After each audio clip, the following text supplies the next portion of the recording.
Hey, welcome to Guitar Knobs, the guitars, gear, noise, and nonsense podcast, hosted today by these knobs. Tony Dudzik, Pick Guardian. Jared. Mike. Well, all right. Hey, it's me, Todd Novak. Glad you are here. Glad you are with us listening. Hey, wait a minute. There is one more on the line. And it's Sean Wright from Lollygagger FX. Hey, Sean, how are you today, bud? I am doing. How are you and Tony doing? We are doing. We're holding very down well. The fort. Yeah, we are. The fort is officially being held The fort down. is with us. And, I don't know, that was terrible. I can't believe I said that.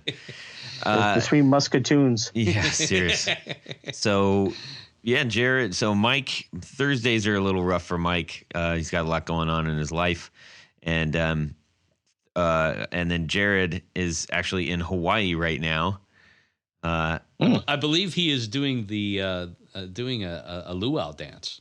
Yeah, I'm pretty sure he cleaned out the luau. This thing. Well, I'm just saying, they had that big pig in there, and it was a lot left I over. thought it was for me. I can't, like, the idea of Jared on a plane is, I can't wrap my head around that.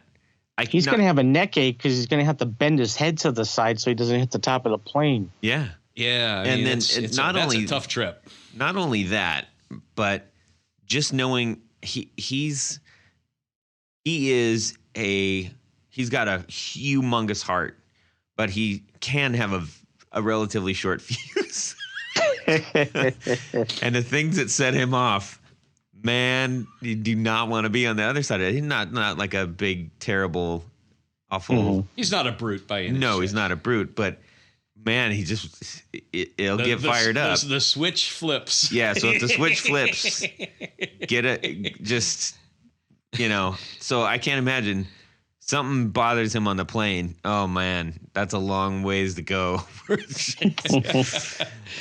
I asked for 2 bags of pretzels. I can't. Why don't I get 2 bags of pretzels? I paid, He got 2 bags I of paid pretzels. $1,000 and all I got was a stinking bag of pretzels. I'm twice his size. Anyways, all right. So, well, we miss these guys anyhow. We do miss And we'll be only half as smart today. Well, anyways, that's why we got Sean online. He's making up for that, and we're glad he's here. Our topic today is not going to be Sean from Lollygagger or his awesome pedals, which are the Canalia and the Cherry Box. Yes. So you've no doubtedly, hopefully heard the episode with him. And if you haven't, go check it out. It's on our website or on YouTube. And he also has some just stinking rad pedals. Not stinking, like stinking in a good way. Like, yeah, stinking cool, man. Anyways, I don't know why. I could have used any adjective and I went with stinking. Bitchin', yeah. Yes. We are going to be talking today about from a layman's standpoint, from the regular guy's standpoint, what's going on in the world with the guitar industry right now, and retailers in particular. Yeah, there's some recent news that popped up that set this all off, and we're like going to get into that. Cherry bomb. Yeah. Oh. Nope. Anyhow. I can't now. I gotta not think. It's all about product placement. Yeah, you see. now I gotta not think about the Runaways. Count to 10.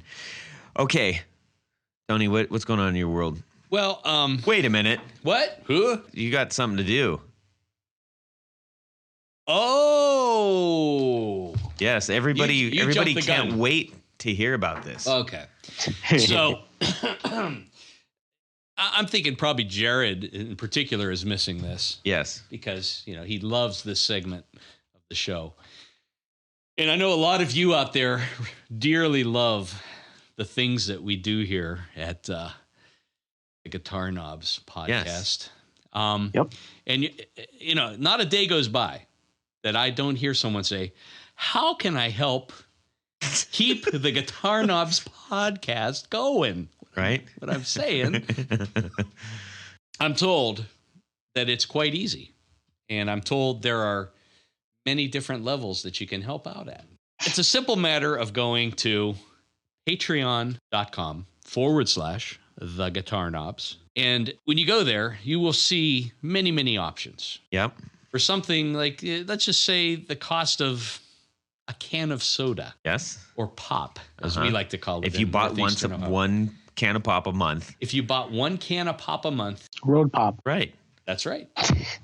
You can help out. Yeah. I mean, it's nothing, but let's just say I'm a big roller. I'd like to buy maybe a 24 pack of pop, or maybe a couple of those. Jeez.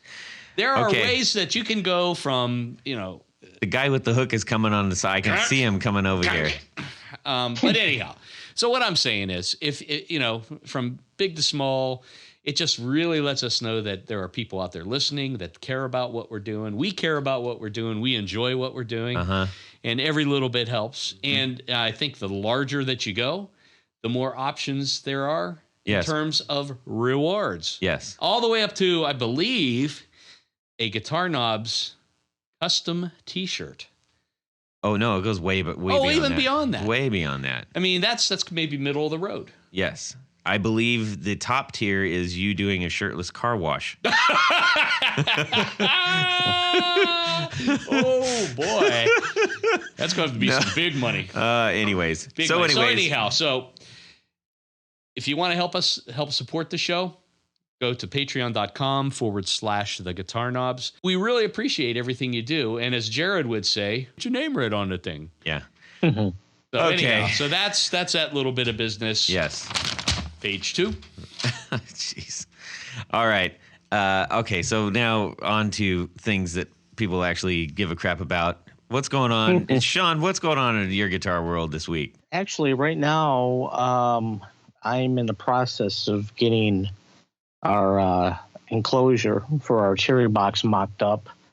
So once we do that, we will do a probably about a run of about 3 or 4.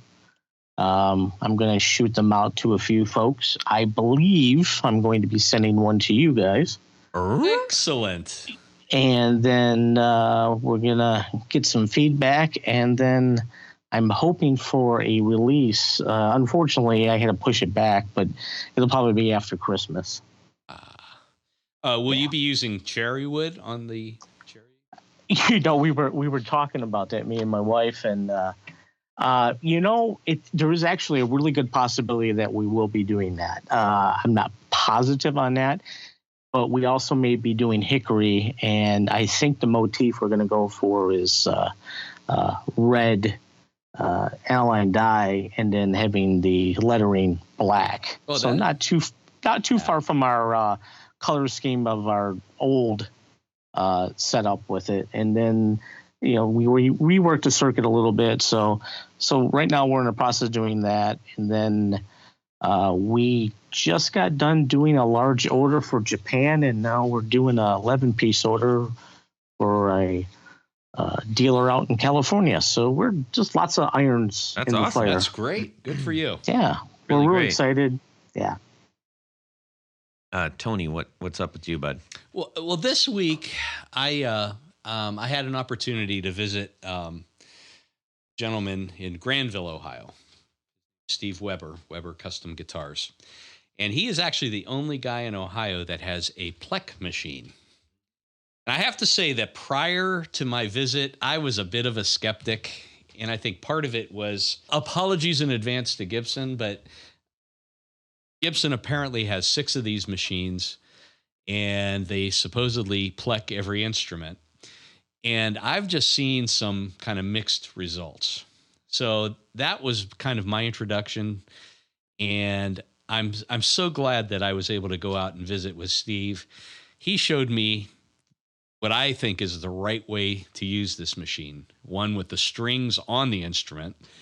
And it does a series of measurements.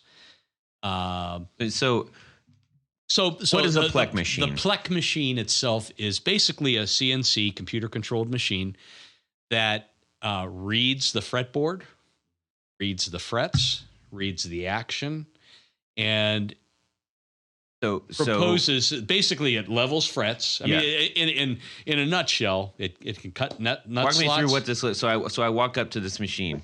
It's a big glass booth, not huge, maybe the size of a like phone a glass booth. cabinet, like a phone glass booth cabinet. Yeah, like a glass case of emotion. So the guitar is hung inside this thing. The door closes. A little head comes down and it reads. First, it reads string by string. Don't think of a little actual person's head.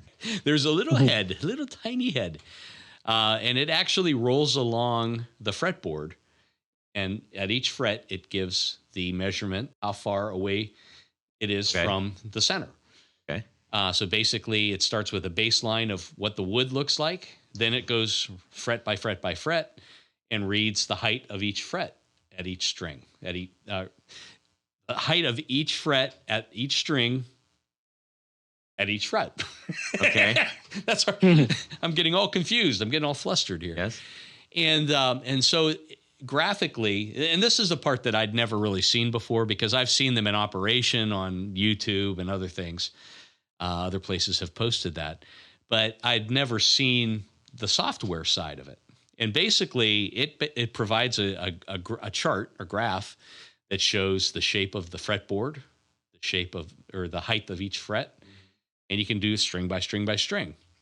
And interestingly, on the guitar that I brought over, I mean, I thought it was set up okay, but I mean, it kind of exaggerates. So you see where some of the frets are way out of whack.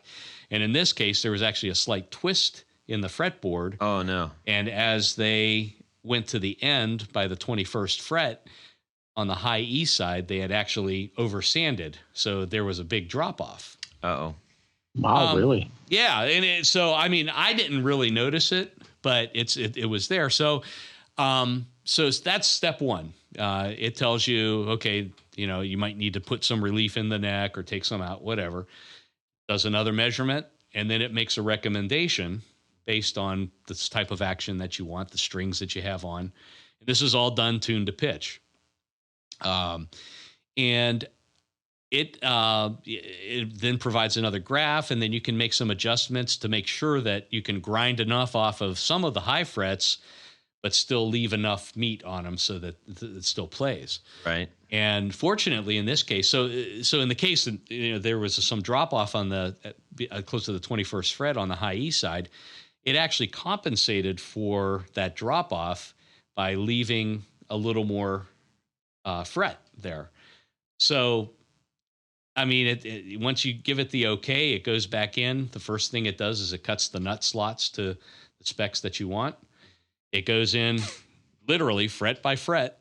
At that point, does it have to take out the strings? Yeah, you have to move the strings out of the way. Yeah, that's a good point. Okay. Yeah, you move the strings out, you loosen the strings, move them out of the way. It does another measurement so it can see how much string tension was pulling on there. Then it says, oh, okay, so it needs to come down X number of, microns, whatever it uses. But it literally goes fret by fret. And now this was a guitar that actually had a finished fretboard on it. Yeah. And I was a little nervous, but Steve said, no, you don't have to worry about that. And sure enough, it left the fretboard alone, but it just literally ground down the frets, shaped the frets. Some of the frets needed 8 passes, some frets needed 4 passes on this thing. And I have to say, I mean, I was really happy with how it came out. And it took about, well, Steve was explaining a lot of things. It took 2.5, 3 hours to do. But other people that I know that do fret work, it's usually a good fret level is about 2 hours anyhow, no matter what. But this one, I mean, I don't think a human can do as precise a job as this. Yeah. So what did that cost you? Or what's the typical cost? I think he typically charges around $200. Mm-hmm. If you want to put a new nut on, I think it's an additional $40 or $50. But it worked out really well. And in this case, I don't think I would have been able to. I hate doing fret work to begin with, and had I taken it somewhere, I don't think someone would have been able to get it as close, right, as what this is. Well, it would probably also help identify if you actually need to, anyways. Yeah, like exactly. refretted. Yeah, I mean, there comes a point. I mean, if the fretboard is so wonky, that you can't do it, it'll tell you that grooves are too deep, or stuff like that. Yeah, but it's a really it's an interesting process. I'm glad that I had a chance to do that. Yeah. At some point, we may want to have Steve come on and talk about it. But he's apparently there are only 13 of these Plek machines in the U.S. It's a German-made instrument or machine. Yeah, and Gibson has 6 of them. Right. But what Steve told me is they are kind of using it half-heartedly. Maybe in a custom shop, or no, they do every guitar except they don't put strings on the guitar. Huh. So they're basically, he said, in his opinion, probably 1 out of 100 actually gets set up properly. Wow. But because what they're doing is they're using it to level the frets and cut the nut slots. Okay. And without any strings on it. And the beauty of this system is it actually does take into consideration the string tension. Interesting. So there you have it. That was kind of my highlight of my week. That's cool. That is pretty cool. How about you, Todd? Yo. Tell us about your week. My week consisted of trying out a couple new pedals. I was experimenting with a friend's hand-built overdrive, just kind of checking it out. There's nothing necessarily super special or anything, but it was cool just to kind of play with another drive. I like stacking drives, and I'm trying to find some signature sounds and trying to find that sort of like magic combo that maybe doesn't exist just in a straight one line kind of thing, like this pedal plus this guitar plus this amp equals kind of thing. Yeah, always in the search of new drive stuff. There is a pedal that I want to build that I'm kind of excited about. So I was kind of mocking that up and just seeing what it's going to be. More to come later on that. But other than that, I'm just like playing the living crap out of my stuff. I feel like I'm in a creative hotspot right now. Like, I mean, it may just be the kind of thing where the more you do, the more that comes out kind of thing. But I mean, I play guitar pretty regularly, and it feels like every time that I'm grabbing it now, I am then I created a little flexible arm attachment to my pedal board that holds my phone, so I can get close enough to the amp so I'm not getting that ambient, like, when you record on say, you can hear the guitar too, so you get the wet dry kind of thing going on, and I can't stand that because I want to hear what the effects are really doing. And so every time I'm picking up the guitar now, it's just like, holy crap, that's a thing, and I gotta record it, and then I send it to all my friends, and I've named each one of the riffs that we're doing after some kind of meat product. I don't know why, because it just sounded funny, So then we get into practice. We're like, okay, let's do meatloaf real quick. Like, wait, where is that? Let's do pork loin. Let's do spam. Yeah, well, they'll ultimately get named, accordingly with the lyrical content. How about the Braunschweiger? Right. Because what else are you gonna do? Riff number 13. I like that. That's it's kind worked of fun. out. So it's yeah. And there's plenty of meat products to be. There's a named. lot. Yeah. Anyhow, so that's what I've been doing. Blabbity blabber. Very cool. Yeah. All right, everybody. So, guitar industry. Let's talk about this. We just got some experience with a couple different aspects of guitar industry when we were out in Chicago, which we mentioned, which was something at a very intimate kind of experience with the gear show. We went to a big flagship store with Chicago Music Exchange. We went to a smaller store in Rock and Roll Vintage, and so we got in a 2 days we hit all the major landscapes except for going to some of the big giant major box stores. When we were talking to Sean, we were just saying, hey man, what's up? I'd like to have you back on. Let's talk about some stuff. Immediately said, I got something. Sean, what did you tell us? Oh, I was just talking about the state of music manufacturers in this country right now. Yeah. The influx and flow and the ebbs and the lows of what's going on right now. There's a lot of, I don't know if I would say uncertainty, but there's a lot of change ups going on right now.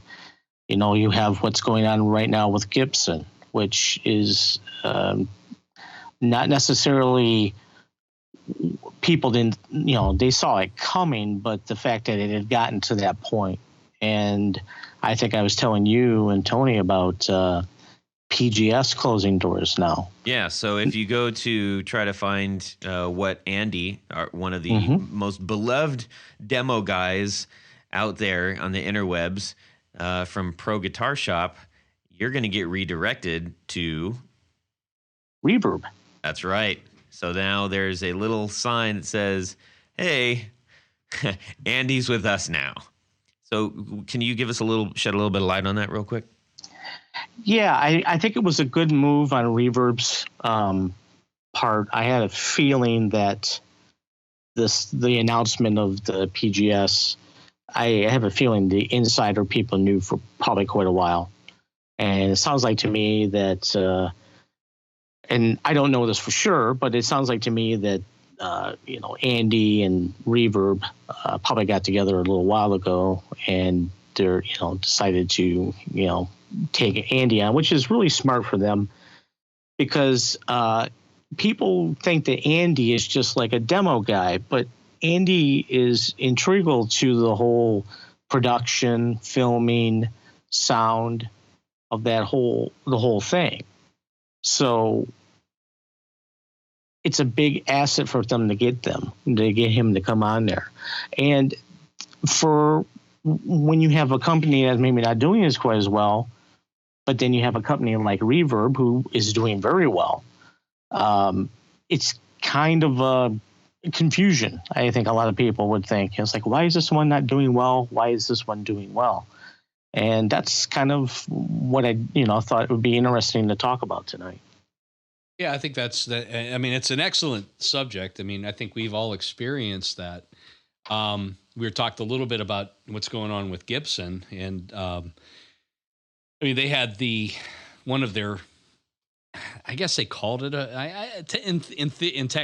technically it was a factory in Memphis. They did all of their semi-hollow and full hollow instruments there. And Gibson just announced that they were closing that. It was also a kind of a showcase place where people could come in and tour, and they had a little, store there, and people could try things out.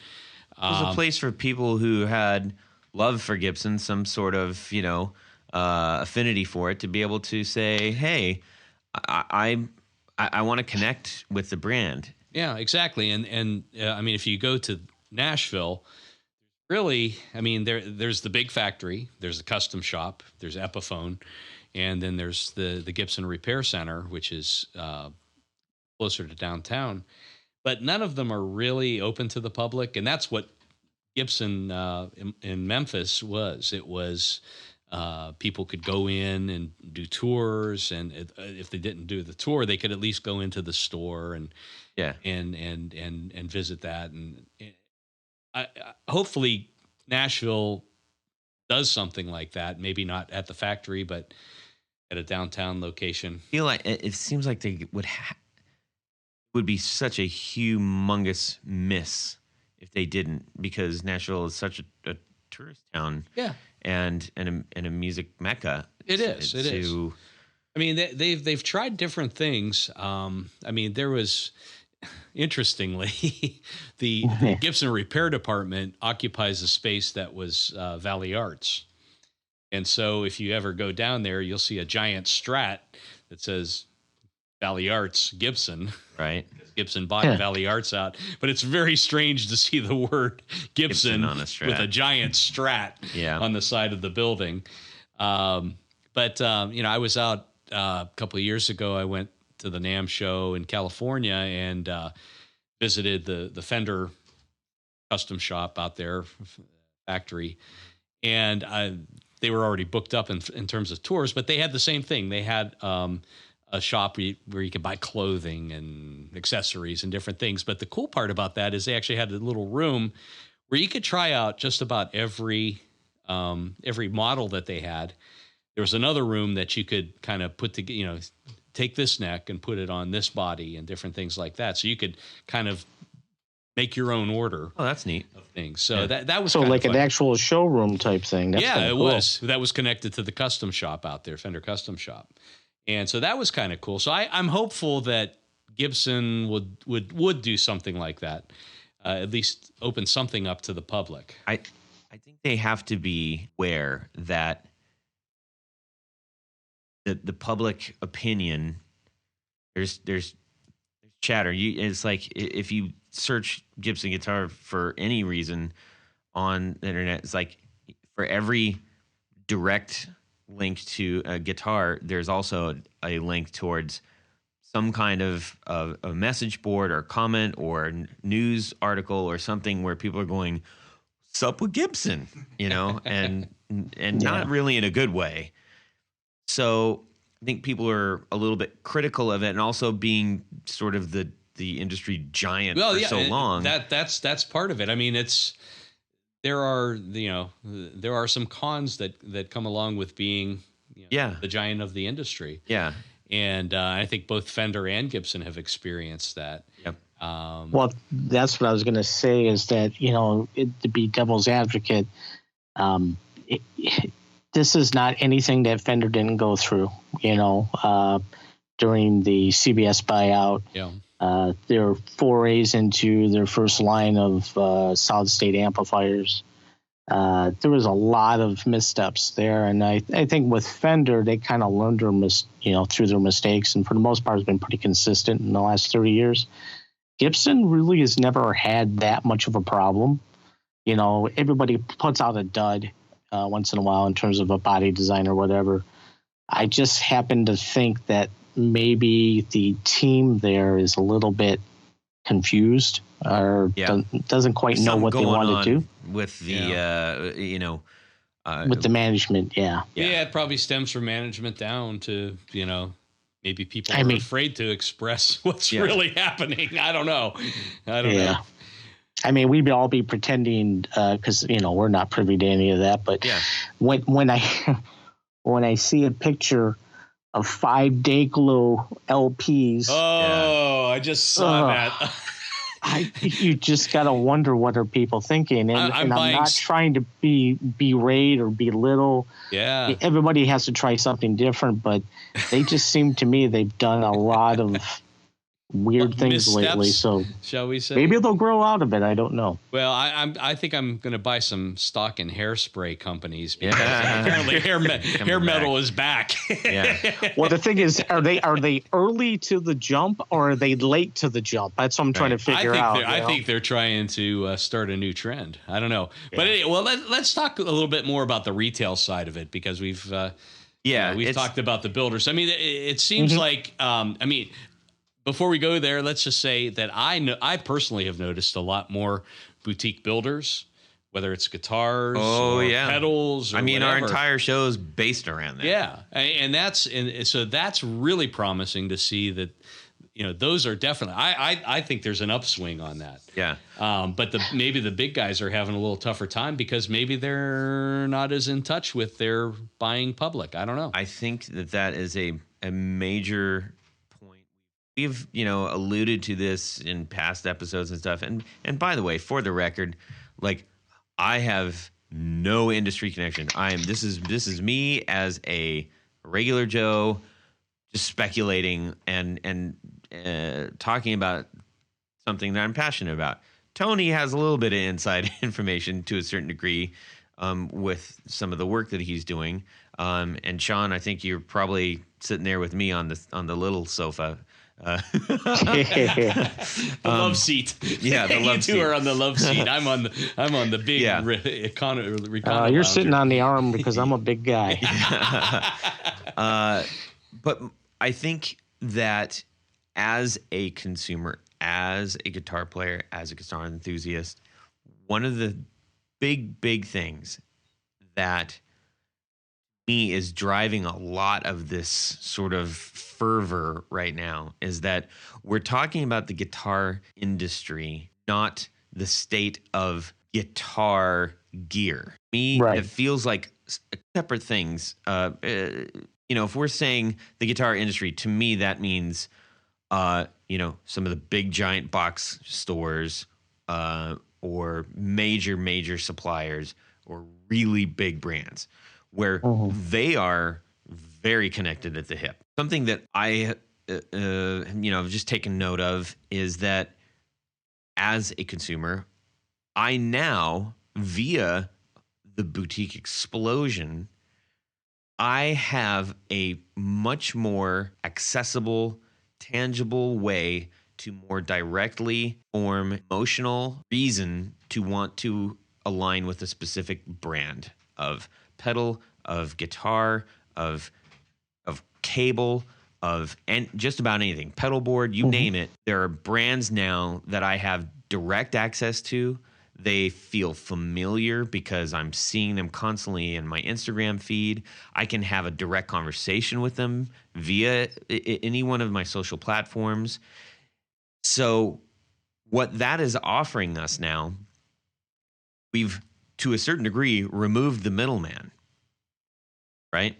And Totally, the middleman has been the big box in the past. Guitar Center. Or even mom and pop stores. Yeah. Which the big box stores helped drive out of most markets. Right. So if we're talking about that, let's just stop saying big box stores. Okay.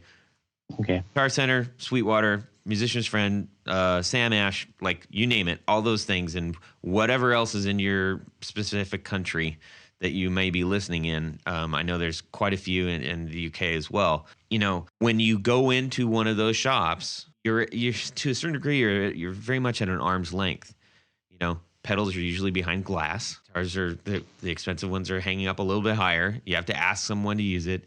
You have to, it's a weird experience. Oftentimes, not in every shop. I think there are plenty that aren't like that are trying to remove some of that barriers, some of those barriers. So when people are saying, "Oh, the guitar industry," it's like, well, wait a minute. Maybe this is not a bad thing, Well, when you think about it, I mean, it's not terribly different than when Leo Fender opened up his shop in the late 40s and even into the 50s, where he was the guy that musicians would go over to Fullerton and say, well, Leo, I'd like to try one of your guitars. In fact, he would oftentimes take his guitars in the early days out to, he loved country music and swing music, and he would take his guitars out and have the guitar player try it out and see what, give him some feedback. And so I think maybe the saving grace of it is in a lot of cases, you are actually talking to and dealing with maybe the person who is building or at least running the company. And I think that makes a big difference. I mean, in my case, like with Pick Guardian, there's a lot of people that say, hey, it's great to be able to email or talk to the guy that's actually doing the work. And I think there is a connection there. Oh, yeah, absolutely. And just like if you whether it's a pedal builder or a guitar maker or an amp builder, yeah, being able to interface with that person either one-on-one or through email or whatever, there is a connection made. And someone that can answer a question or say, oh, that's the sound you're going for. Well, why don't we try this? Yeah. Sean, you are, you're sitting right in the middle of this. I feel like if we were at a table, you're like, guys, I'm right here. I can hear you. Actually, I have quite a few theories about kind of what's going on right now. Drop it on us. I think it's a combination of a few things. I think with the larger stores, I think especially like Guitar Center, I think they've overextended themselves too much. And I think that's what's hurting some of these larger places, I think. What do you mean by that? Well, if you look at gear sales in the last 15 years. They're getting less and less and less. And you have a combination of two things going on right now. At no time ever till now have people been able to be more informed on the gear that they are interested in playing than right now. So when you go to Guitar Center and you're looking for a Friedman amplifier, and all they have is, and no offense to PV, but they have like a PV or a Marshall DSL. There's not a lot of different pieces in those stores, and obviously not all of them, because I know some of them do. Sure. But I think there's a combination of people are looking for certain things, and I kind of call it the craft brew problem. Sure. When you go to the beer store now, before you could go and you can grab your 6-pack and walk up to the store and buy it and leave. Now when you go to the beer store, you're sitting there looking at the door for 25 minutes because you don't know which one you want to get. We're in a country right now that wants options. And some of these places are just, they're not tooled up for the options that I think the general public wants. And I think that is what is helping right now the boutique movement with gear. I think, as much as I think there are some aspects of it that are saturated a little bit, I've said it before, I don't think these are the golden years in terms of any kind of gear right now. There is no gear that's getting better built than right now in this time. And the options and the availability, like you were saying, Tony, be able to talk to people. I mean, not talk to a receptionist, not talk to the foreman. You're talking to the person who's actually taking your order and who's going to build your cables, or who's going to build your pedal, or you're talking to the guy you want to design a guitar with. And that is not an option that you're going to get with these larger places like Gibson and PV.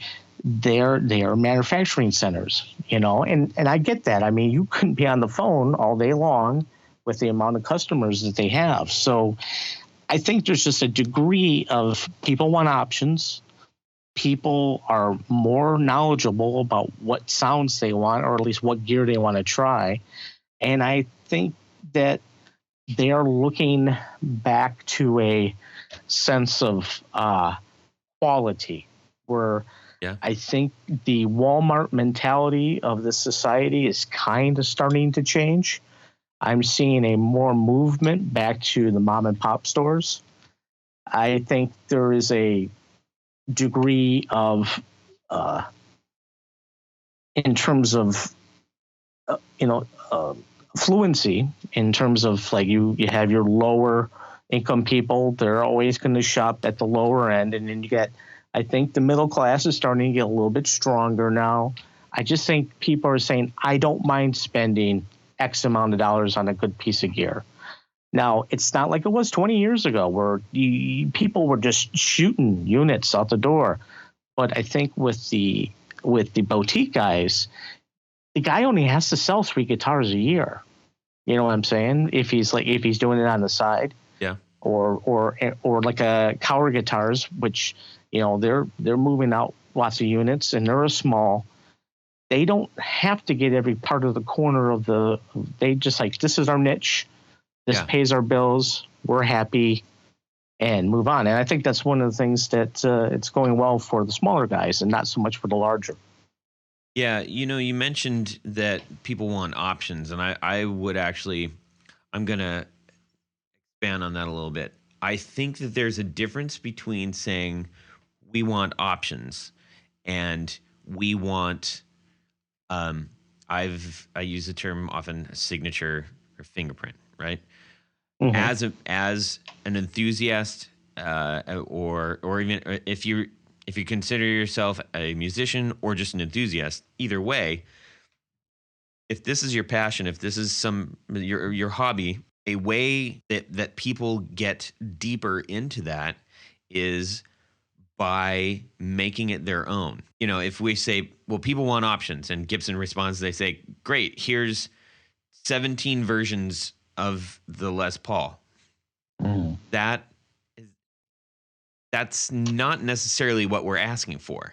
Right. That's exactly we it. may not actually be asking you, Gibson, for 17 different versions of that. What we might be saying is we would like, hey, said store, instead of giving us 5 major brands of every piece of equipment, we would like more different brands. Diversity. Right? Diversity in actual product, not in version of product. So I'm not going to be enchanted if I see, oh, there's 27 Telecasters up there, all by Fender. It's like, okay, I want to see a Nash. I want to see an Asher. I want to see, I want to see the different versions of that guitar from different manufacturers who have put their own twist or their own fingerprint, their own signature element, so that I can then say, yes, I love the Telecaster body. However, mine's different because mine is got a little bit shaved off. Like I'm really enamored with the Asher guitar right now.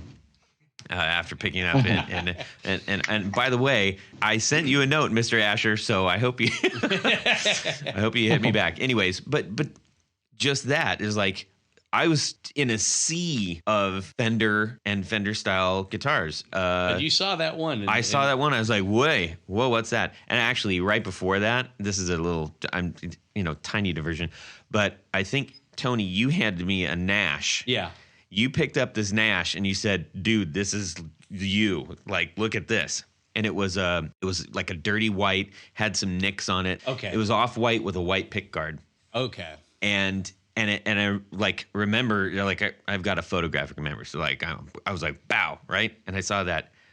Interestingly enough, their interview with Earl Slick, I'm willing to bet, because he was playing a Nash, and it was the exact same. And I was like, that's the guitar that I was holding. That's kind of cool. I'm willing to bet that they just walked over across the street and he picked out a couple guitars, went back and did it. Yeah, could be. That's my story, and I'm sticking to it. Earl Slick and I played the same guitar.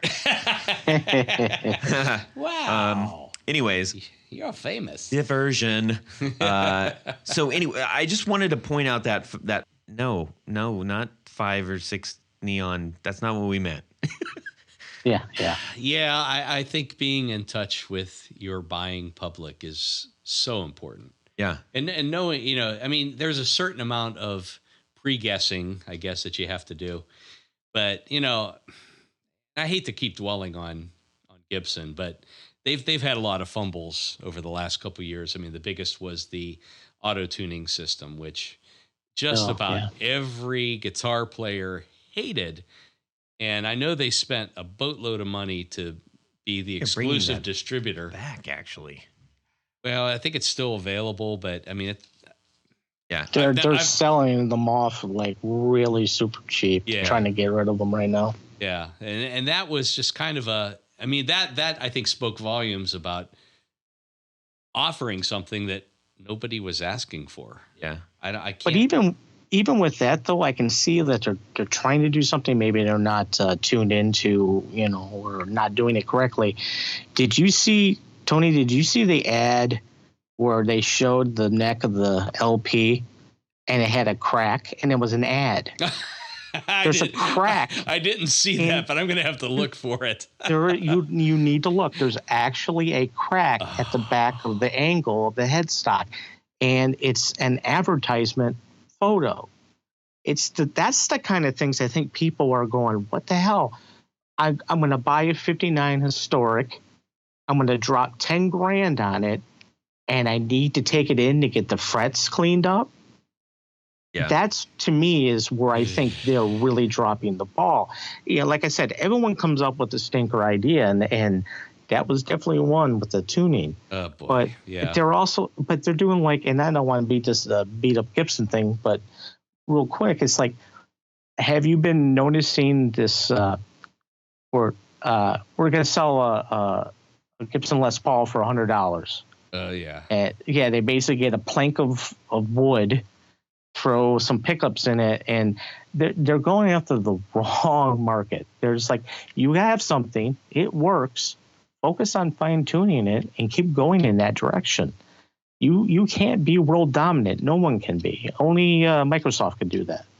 Yeah, so, it's and that's traditionally that's where the Epiphones kind of filled that void. If someone couldn't quite pony up for a real Gibson, but I have just out on a whim or just out of curiosity, I've picked up a couple of their lowest priced things, and I've not been impressed. I mean, maybe they were made in China and just I don't know. Yeah. It was kind of weird, but. I think, I wanted to relate a story. I happen to remember as we were talking about, I think a lot of people today that are building actually enjoy having people come into their shops to visit and, take a tour or whatever. About, I don't know, maybe 20, 25 years ago, I was in New York and I used a lot of Tech 21 Sans Amp products at the time. Like I had the old Sans Amp and then when I did acoustic gigs, I would use they had a really nice acoustic DI. So I happened to be there and I looked up their address and unannounced, I show up on 52nd Street. I'm here. and they're like, they're like, looking at me, and finally they bring out the guy who I actually had dealt with before, at least via email or by phone, and it was probably by phone at that time, and he came out and he just kind of, it was just like this weird vibe, like, what the hell are you doing here? And but I kind of introduced myself. I told him, hey, we had talked, on the phone, and you sent me some information. I appreciate it. I love the products. I was in town. I just wanted to stop by. So it turned out okay. But, nowadays it seems like, like we were in Chicago, Alchemy, wanted us to come back and see their little shop. Yeah, absolutely. And it was really cool. So there's a totally different vibe now, I think, in terms of people are really proud to, showcase what they do, where they do it, and the products that they're making. Yeah. So I'm real happy. And there are more of them, and they're all over the place. They aren't just in, Nashville or Memphis or LA or, Well, in your example of calling it the craft brew, I mean, the same thing. I mean, you can, here in Columbus, I mean, geez, you can probably choose between 20 or 30 different craft brew places now. And they'll give you a tour. And they want to showcase their product. Nobody doesn't want to talk about the thing that they're passionate about. Yeah. It just doesn't, it was, something else that is interesting. And if you are reading any articles online, they're referencing, so what's going to happen with the guitar? Again, people are equating what I think Guitar Center announced last year. Last year they were supposed to close 30 or 40 stores, and right. I mean, a lot of the big box places are having. I mean, understandably, I mean they've got big overhead, and but on the same token, I've seen a number of smaller places, and maybe they don't have the full Gibson or Fender line, but they do have some cool, vintage. But those are easily gotten. Yeah, Well. You got to have deep pockets. If you want to be an authorized Fender or Gibson dealer. Well, I'm just saying they're easily gotten in the world. Oh yeah. You don't exactly. have it. It's not hard to find one. That's true. So when people are saying, "Oh no, the sky is falling," what does this mean for me as a guitar player? Is my hobby over? No, not at all. No. And it's something to.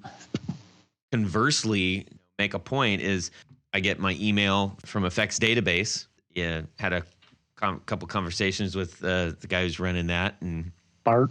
Yeah, and what a cool service! Look, everybody, if you aren't subscribing to FX Database, you're missing out. Yeah, he puts together a killer report. Mm-hmm. Oh, and says. It right in your email, it's like you don't even have to open it. First thing, I just did a count. It says X amount of new brands, X amount of new pedals, right? So I just counted up. In the last 4 months, he just and this is just his report, announced 24 new pedal brands. That's in 4 months. Yep. 24 new pedal brands. That's not to say, I didn't even count how many new pedals. I mean, there's the guitar nerds base their almost the entire podcast on like, hey, let's bring you what's new, right? And thank goodness for them, and listen to them too. You probably already are, because everybody does, which for good reason. They're great. My point though is that you can't be, oh no, the guitar world is falling. Oh wait, here's 24 brand new brands. It's just shifting. It's just changing. It is shifting. And to be honest, I feel like that shift is better actually for the industry. Reverb doing so well right now, and having us having so much access to so many pedals and so many builders, and then being able to get those relationships if we want them, if we choose to seek those out, have access to that. All these new builders building great things. People in the upper echelon of age in the guitar world and the guitar enthusiasts might be on the side of like, hey, wait, what's going on with my Gibson stuff, right? But if you're a younger person coming in, right, you are excited about guitar. Yeah, there may not be quite as many guitar heroes because it's just scattered right now, right? The music industry. However, never before have you been able to, not since maybe the car culture, early car culture, okay? Think about that. When you were able to say, I can drive a car, yeah, I like this brand because that's what was available and that's all I had a choice of. Or I can hot rod my car, or I can get my car customized by the guy down the street. When that really started happening, the car culture exploded, and not because of the manufacturers. Because there was the desire. The manufacturers are reacting to what people were wanting and doing, and going like, "Hey, look what these guys are doing. Maybe we should make that." Well, it's like the muscle car exactly. rage in the mid '70s. I mean, that didn't come from these people going, "Hey, let's make these." They were looking at guys that were chopping cars, and they said, "Okay, let's go this direction." Right. One thing real quick. You were talking about about guitar heroes and stuff. People saying that guitar is dead, that rock is dead. It's kind of interesting. I was watching, I don't know how I missed it, but I was watching the Smithsonian Honors with Eddie Van Halen last night. And it was like a year ago or 2 years ago. If you think about it, Van Halen came out in like 78. People have this idea, at least people younger than me, that guitar has been going on for the last 40, 50 years. When Van Halen came out, disco and punk rock were like the only things, and soft music were the only things on the radio. There were no guitars. There were no rock bands. There were some larger rock bands. It goes in ebbs and flows. It's like right now, it's like it was in 75 to 79. But what happened in 80? You got Randy Rhoads, you got Eddie Van Halen, you got George Lynch, you got Yngwie Malmsteen. It'll come back. People get so freaked out about that. Like you were saying, Todd, it's like this is a great time right now. And I tell people in the business is that if you wanted to be in the music gear business, right now is the best time to get in. Just like any business, you get down in the business at the worst moment because it won't get any lower, and more than likely it'll go up. So this will clear out some of the builders in either guitars, amps, or pedals, the ones that can't survive, or the ones that didn't. Not because they didn't build great stuff, but maybe they weren't good business people, or because of whatever. Yeah, it'll get weeded out, and the strong will survive, and that will carry on to really great products. Also, no other time in the history, and I keep kind of saying this, but you can get tools to make excellent guitars. You can get parts to make excellent pedals. It isn't like it was 30 years ago where if you were a small gear manufacturer, you didn't know where to go. You were like, I got to go get a DigiKey catalog, and I got to look up. No, you call Mammoth and you say, okay, I need this, and this. Yeah. And then I go talk to the guy who does etch boards. And you don't have to buy 10,000 of them. You don't. And I think that is one of the things that the larger manufacturers, if they're not taking note on, they're at least ignoring it, that anyone could build a great quality piece of gear at a reasonable price now. Yeah. Touching back on the Guitar Hero thing, I think, and when we're referencing Guitar Hero, we're referencing a known that has baggage to its name. So we attach that to specific people and time and specific styles of music. I think the Guitar Hero is less about a one unified hero, and again, more variety. We just may not be casting all our votes on one single person anymore. There are absolutely, there are Guitar Heroes that only exist on Instagram and YouTube. Or Bandcamp, yeah. There are people there who probably, arguably, have more hand raises than guys that are selling records. So whoever might be on a cover does not necessarily reflect who we might have affinity for, right? I'm finding new guys all the time that I would consider guitar heroes that aren't mentioned in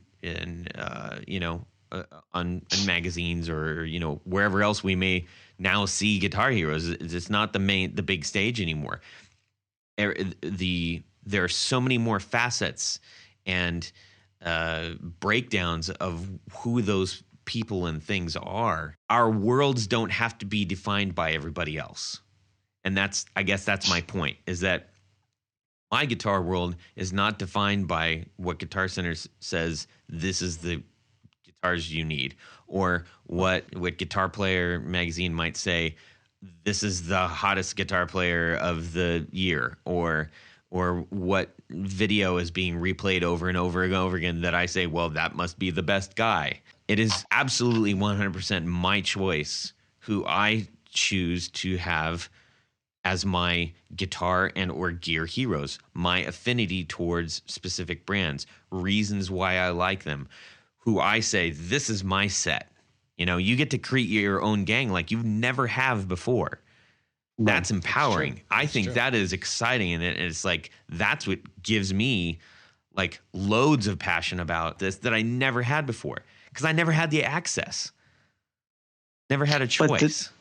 But the thing you have to remember, though, too, and I absolutely agree with you for several reasons because of the music industry right now. You may or may not get that, but the thing is, like most things, you always need a gateway drug. Sure. To get an industry. We're not advocating that, but you know what I mean. Well, wink. In the terms of getting your foot into something, like, yes. I can tell you right now, Eruption launched 1 million ships. Oh yeah, and I think in terms of having a balance about what you're saying, but the thing is that the young kid who doesn't have maybe access or probably maybe not a whole lot of knowledge, they're going to need something that they can kind of pin, something on. I think there's probably some kind of like paradigm like moment that will probably come and happen again. Tony referred to one, I think in one of our recent podcasts, and it was 1964. It was like, boom, everybody had a guitar underneath the Christmas tree. Oh, yeah. And totally agree with Eruption happening. Is like, I mean, who didn't want to play guitar after hearing that? Whether we get another one of those is where people are maybe misplacing the argument of does this live or die? If we don't get another one of those, is it truly going to matter? Or, I mean, if it does happen and that spikes everything, hey, great. But can it happen? Will we be able to survive without that? I think absolutely yes. Well, I think the internet has been, so amazing in being for people to gather, to see news sources. I mean, it was funny. I was thinking back, in the 80s when you wanted to learn a song, you sat there on a tape deck and just kept rewinding. Play pause. And then if you wanted the lyrics, you sat there the same way, jotted down one line. What did he say? That's how I learned guitar. And now, did he say bathroom on the right? What did he say? Exactly. So now, but there's any number of sources. You want to look up the lyrics, you want to look up the chords, you want to look up how to play the lead. You can easily access all that. Right. And it may not always be 100% right, but it gets you in the ballpark. Yeah. Well, and I think we'll see trends. We are seeing trends. We're seeing, certainly I think that there are stylistic trends that I'm noticing, patterns. So right now, something that I see a ton of, if I'm looking at, my Instagram feed or whatever, it's like there are loads of people who are playing by tapping. That's a thing right now. And I mean, it was a thing way back in the 30s and whatever. But now it's like I'm getting a lot of, hey, here's me, tap playing, and not in the style of EVH that everybody associates it with, but doing entire songs like that, creating melodies, and it's like that's cool. Go do that. I think that you're just seeing more versions of things for us to say, aha, that's the thing that I want to do. And then everybody does that and then shares it, Well, like you were saying, that Tony was talking about the Beatles and Ed Sullivan, it doesn't even have to be somebody who's a great player. I mean, right now with the indie scene, there's a lot of just great rock and roll bands out there. And the Beatles made people pick up guitars. Elvis made people pick up guitars. It wasn't just Eddie, it's like there's people like, I just want to know 3 chords and I want to turn it up to 10. That's all I care about. Sure. So I wouldn't necessarily focus on just the guy with the technique. Oh, that's definitely part of it. It's just like, it just takes that one guy to write a great rock song with guitar in it. And people go, I want to do that. Yeah. I think you had that with Cobain too. I personally am not really a fan, but I mean, well, yeah, there are definitely certain watershed there'll bands. Be another thing that comes along and everybody's like, holy, I mean, hey, look, I think Queens of the Stone Age are doing that 100% right now. Like they are just injecting adrenaline back into rock. And like people are saying, I don't know. It's just something I'm aware of in my personal set. I'm just saying, Grohl is, for a drummer, he's done a hell of a job bringing the guitar back.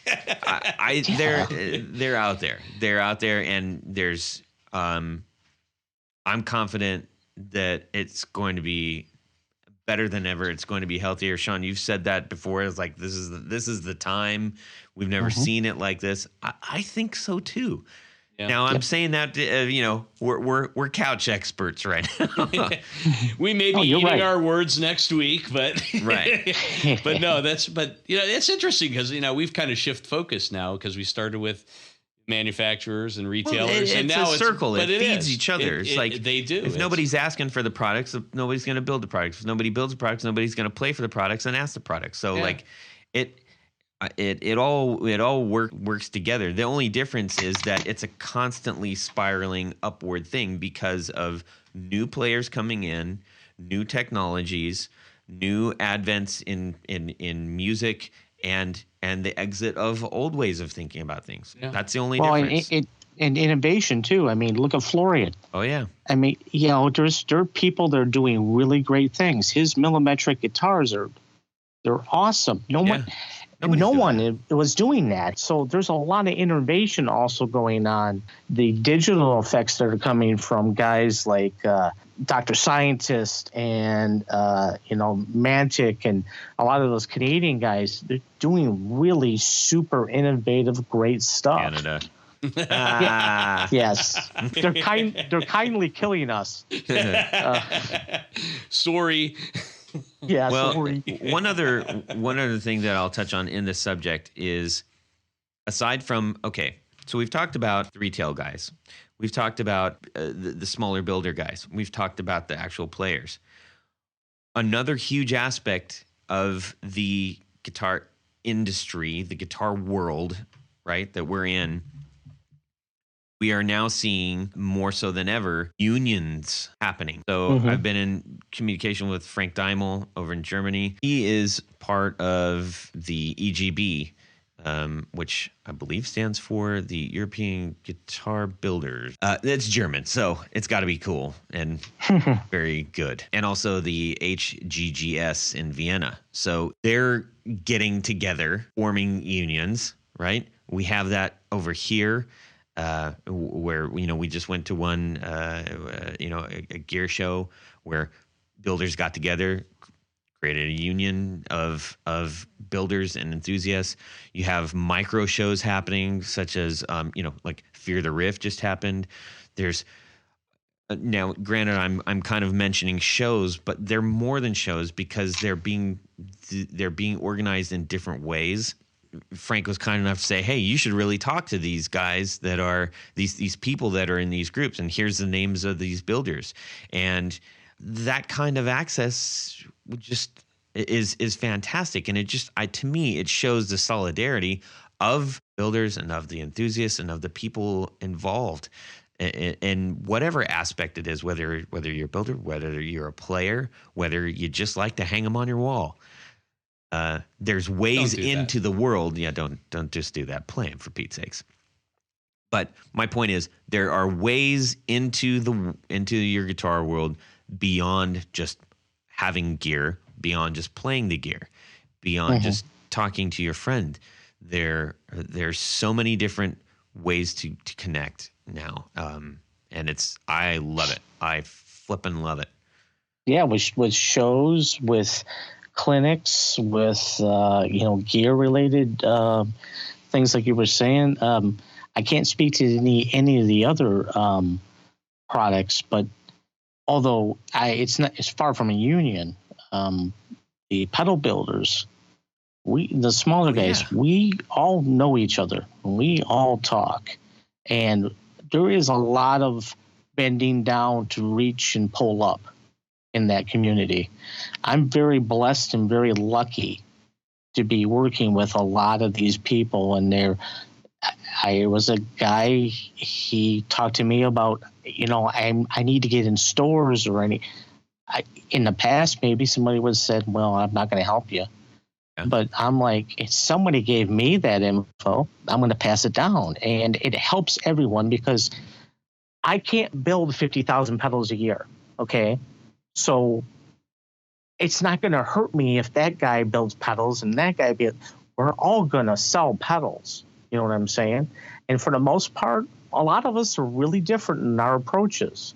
So there is a lot of community behind it. And like I said, that's all I can say for about the pedal builders. I don't know about the rest of the gear guys, but even though it's not union, there is definitely a teamwork kind of spirit, which is great. It's wonderful. And for clarity, I'm not saying union in the traditional form of union. I'm just saying I know what you mean. Yeah. A collective. A collective would be a better way yes. to put it. Yes. Yeah. Sorry. I just meant not a union in the form of a workers' union, but the gathering But you're people. talking about something that's actually organized and people are in. Yeah. I'm just saying in a loose. Not involved with that kind of thing where it's just basically just people knowing people. Yep. That's where we're at. Doing something about it. Yeah. On their own terms. Mm-hmm. Oh, lovely conversation, gentlemen. Yeah. I'm excited for the dang old guitar feature. I hope everybody else is. I'm gearing up for it. I'm buying more plastic. I'm going to get more stuff. It's not good news for my wife. But anyways, yes. Shall we move on? I hear the distant conch shell from Hawaii say,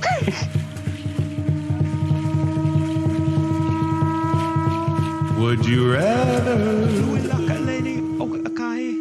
I don't know if that's Hawaiian or not, but it sounded like Hawaiian. So what do we have? Okay, so in honor of Jared, we are going to do Would You Rather? Yes. It's a double in your honor, I guess you could say. double. Yes. A double. Would you rather? In honor of Jared? No. No. Bigger. Think way bigger than him. Not in size, but in in terms of pettiness? Yes. And we talked about this a little bit before the show, and it actually does make sense, and we'll discuss it a little further. But in honor of Mr. Tom Petty, yes, this Would You Rather also goes out in his honor. Yes. So would you rather on an acoustic guitar have a magnetic sound hole pickup or an under the saddle piezo pickup? Piezo. Hey, piezo. Yeah. Pass me the piezo. Yeah. Salami. So, magnetic sound hole pickup, under the saddle. Right. Now, Piezo why does pickup. that relate to So Tom it relates Petty? to Tom Petty because he always insisted, I guess, on having his acoustic guitars that he played live have a magnetic sound hole pickup. Yeah. Or at least to our knowledge, pretty much always used one of those. Yeah. I'm not going to go so far as he insisted because I can't. He insisted. Are you sure? In my last discussion with him, no. Okay. So, and Most there are pros commonly and seen cons. There are with- pros and cons. with that, yes. Yeah, there are pros and cons to both. So, does Okay. everyone have an opinion? I think we probably do have an opinion. Okay. Todd, you go first. Oh, I would say I'm going to go with Piezo. Now, I've had traditional pickups that I've tried to use in a hollow body guitar, and I did not like it. It sounded too compressed. It sounded narrow. It sounded like it was an electric guitar trying to be an acoustic guitar. I currently have my Art and Lutherie Roadhouse Dreadnought style guitar with the piezo. But here's the thing on that particular instrument, and back in the old days of the old Barkus Berry, Yeah, those were very brittle sounding. yeah, You always had to take them out through outboard electronics to get them to sound reasonably nice. But I mean, your guitar, I mean, it definitely has very nice acoustic tone. I think, is that a Fishman in there? I should know that too. See how he is? You asked me something I wasn't I prepared do, to answer. and I do, and I'm I gonna do look that for up real you. quick. And this is the thanks I get. Um, So you're going piezo, or piezo, as they say in the UK. Yes, yes, and also I think because of how I'm playing, so I don't have a full stage setup like Petty might. So I'm sure it probably sounds awesome when he's doing it, but for me, I go the other route. Fair enough. Yeah, Sean. Mine is pretty simple. I am not an acoustic player. I don't have that much talent. I don't have that much patience, and I have the hands of a small little girl. So You're a big guy. Yes. I don't know what that I'm going to means. cheat. I don't want to know. I'm going to cheat though. Okay. Okay. All right. I will tell you 3 things, and this will tell you exactly what I want to do with my acoustic. Okay. Okay. Kim Deal, The Breeders, Cannonball. Gotcha. That's what I'm going to do. Sound hole pickup, put it through a dirt box, and do something really cool with it, because I don't really play acoustic. Totally fair. Yeah, and that's about as close as I could get to be able to do anything with acoustic, was 3 chords and a couple bars. I get you. I stayed away from them for the longest time until I needed it for an actual project, and I was like, all right, fine. Anyways, I like to someday. yeah, it helps when you have them just around the house and not in a. That was something that actually helped me get more into playing acoustically in the house. But Well, don't get me wrong. I'll play electrics on amplified all the time on the couch. That's more of a finger exercise or me, dinking around. But yeah, to me, you make beautiful music out of an acoustic, and I don't make beautiful music out of an acoustic. Big Tony. This is a tough one because I've used both over the years. Yes. And as I alluded to earlier, I mean, the piezo systems have just come so far. I really do like the sound of a magnetic pickup in the sound hole, though. I don't know what it is, and especially if you're going to amplify it. Now, the downside is with a magnetic pickup, you usually have to remove or really lower the pull pieces under the E and the B string, because those are plain metal, and they break through the magnetic field easier than the bronze strings do if you're using bronze strings. So in order to maintain balance, the magnetic pickup is always, it's a little bit wonky that way. From a convenience standpoint, having the piezo bridge, and especially, I mean, most guitars now have a built-in, preamplifier and tuner and everything else under the sun that you can control the sound a lot better. You can get a little more true acoustic tone than what you could 20 years ago. I'm thrilled with with what I got on mine. I mean, when I heard, because that was my question, which one is the microphone? Well, I'll tell you, I know that. I found that out via the magic of the internet. It is actually proprietary. Godin, the Q1T built-in electronics, and it's got a built-in tuner. But it doesn't. It's just got volume, treble, and bass. Yeah. It's not super complicated. I've picked up, I remember one of the last ones that had onboard electronics was a Takamine that I was just like, "Where's the manual?" It's like, holy crap! This is like an entire computer system inside the guitar, and it was just completely overkill. And for me, no. Simple. Make it simple. Well, that's so I guess my end answer is, if I were to need just one or the other, I would probably go. If it was for a live gig, I would probably go with the piezo, and I still stand by my SansAmp Acoustic DI outboard pedal. That one, I mean, I'll have to try that. Will you let me try that? Yeah, absolutely. Okay, cool. It is. I mean, it gives you some control. It gives you a blend. It really has a notch filter in it, so you can dial out. I'm using the bags right now. Yeah. That's not a bad one either. But that's the one. I mean, for years when I gigged acoustically, that's what I used. Yeah. Oh man. So there you have it. Cool. Cool. Excellent. Yeah, and if you are saying, hey, this sounds really good, and I'd like to get a guitar with that, I'm just saying I will absolutely vouch for my Art and Lou 3. I love that guitar. It is fantastic, and it did not break me to buy that. I absolutely love it. And if you want a custom pick guard on it like I got, you can hit up Tony. I know a guy. I got a guy. All right. Hey, speaking of we got guys, let's see here. We're gonna share a few things. We've got some important people. If there were girls, I would have said we got guys and girls, but right now it's only all guys, and that's okay. Right. So we want to thank our executive producers for their support of our podcast. We have, I'm going to read from backwards this time. We got Robin Smith, Derek Fitzer, Pete Marshall, Carlos Mancha, Matt Brammer, David Wolfson, Martin Cliff, and Tom Barazin. Thank you guys so much. We truly appreciate it, and we enjoy your interaction on our socials as well. Absolutely. If you would like to become an executive producer, head on over to patreon.com/theguitarknobs to find out how. And also make sure that you check out our Instagram. We post lots of good stuff on there. And our Facebook group, please join us on there.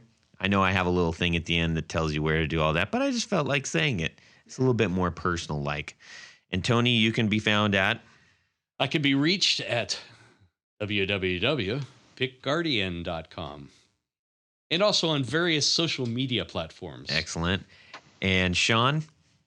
We can be reached at www.lollygaggerfx.com, and we are on the Facebook, Instagram, and Twitter. Excellent. All right, everybody. Thank you so much for joining us. We love you. That was my well, that was so sincere. I love you all. Sharon. Yeah. Subscribe. Yeah. Well, that's it for these knobs. Please visit our Patreon page at patreon.com/theguitarknobs. Visit our website at theguitarknobs.com for all of our past episodes, 4 on the Floor blog, and other good stuff. You can connect with us on social too at our Facebook page and share your gear and stories on our Facebook group. Also, be sure to check out our Instagram at Guitar Knobs. Catch you next time.